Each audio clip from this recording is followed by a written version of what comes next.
ថ្ងៃនេះអាមេរៀនទី30អីស្ដាប់មេរៀនលំដាប់ទីមេរៀនទី33ពេលចេញលេងអំណានម៉ងជាស្នូជួងចេញលេងសិស្សទាំងឡាយពេលចេញពីបន្ទប់រៀនប្រកបដោយទឹកមុខរីករាយនៅក្នុងទីធ្លាយដ៏ធំទូលាយសិស្សនោះសិស្សសានុសិស្សនាំគ្នាលេងល្បែងជាក្រុមពួកគេលេងឃ្លីលេងមកលោតអន្ទាក់លេងត្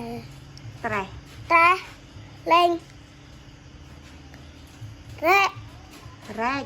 រែក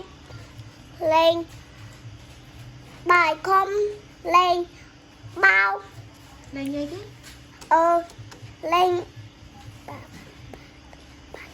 លេងបាល់នឹងទាត់សៃសិស្សខ្លះអង្គុយចែកចូលចែកគ្នាក្រោមដើមឈើដែលមានម្លប់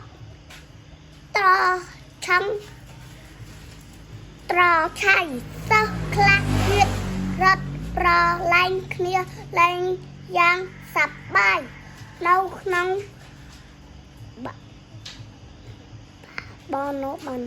បណ្ណាល័យ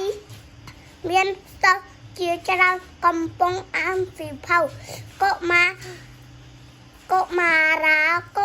រីទាំងឡាយគួរលេងល្បែងណាដែលមានប្រយោជន៍និងមិនបណ្ដាលឲ្យមានគ្រោះថ្នាក់ចាអញ្ចឹងឥឡូវអ្នកគ្រូសួរសំណួរមែនបាទសួរសំណួរអញ្ចឹងចេះឆ្លើយអ្នកគ្រូចាតើសិស្សមានទឹកមុខដូចម្ដេចនៅពេលចេញលេងសិស្សមានទឹកមុខមិនទឹកមុខរីករាយបាទមិនទៀតហើយ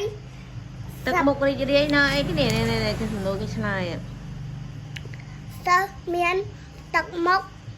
ពេលចេញលេងអត់ឆ្លើយចឹងទេដឹងនៅពេលចេញលេងសិស្សមានទឹកមុខដឹងទឹកមុខរីករាយឥឡូវគ្រូសួរទៀត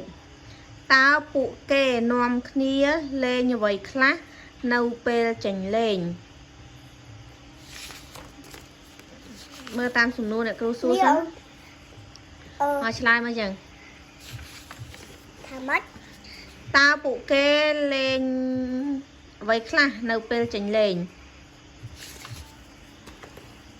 ពួកគេលេងឃ្លីលេងមឹកលោតអន្ទាក់លេងត្រេះលេង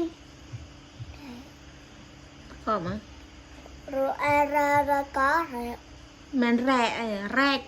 រែកលេងបាយខំលេងបាល់និងទាត់សៃត្រូវ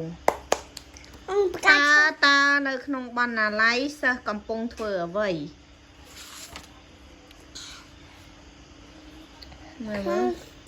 នៅក្នុងបណ្ណាល័យ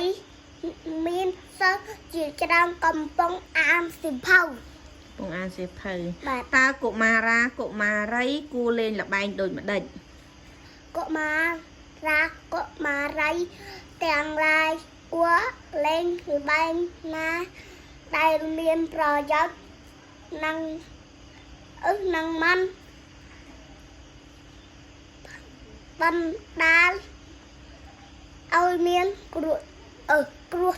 ថ្នាក់ល្អអញ្ចឹងយើងរៀនឆ្លើយចាំយើងអានឲ្យបានពីបេសាទៅរៀនឆ្លើយដោយមិនចាំបាច់មើលសៀវភៅលើនៅបាទ